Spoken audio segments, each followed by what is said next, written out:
జమ్ము ఏది అయినా ట్రై చెయ్యి ఆచి చికెన్ మసాలా. ఆచి చికెన్ మసాలా. ఇండస్ట్రీలో ఒకే తరహా జాన్రాలో సినిమాలు కంటిన్యూ చేయడానికి ఎవ్వరూ ఇష్టపడరు. ఎప్పటికప్పుడు జాన్రా మార్చి సినిమాలు చేస్తూ ఉంటారు.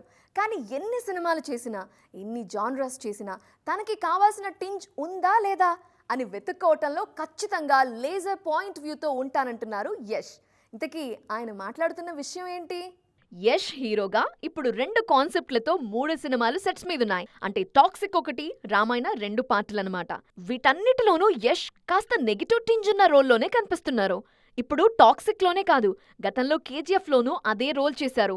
ఇప్పుడు రామాయణలోనూ రావణుడి పాత్రని గ్లోరిఫై చేసి చూపించే విధంగా మేకర్ స్క్రిప్ట్ ప్రిపేర్ చేశారు. నాయకుడికి గట్టి పోటీ ఇచ్చే ప్రతి నాయకుడిలో తప్పకుండా ఏదో ఒక గొప్ప విషయం ఉండే ఉంటుంది. ఆ గొప్పని ఎలివేట్ చేయటమే తన ఉద్దేశమని చెబుతున్నారు యష్. డార్క్, నెగిటివ్ షేడ్ అంశాలు ఎప్పుడూ జనాలకి థ్రిల్ కలిగిస్తుంటాయన్నారు యష్. సామ్రాజ్యం ఏదైనా ఎదగడానికి ఒక రకమైన గట్స్ కావాలని కేజీఎఫ్ లో చూపించింది అదే అన్నారు జనాల మెప్పు పొందిన రాకీ భాయ్. ఫ్యూచర్ లోనూ తాను చేసే పాత్రల్లో కాస్త గ్రే షేడ్ ఉండేలా చూసుకుంటానంటున్నారు మిస్టర్ యష్.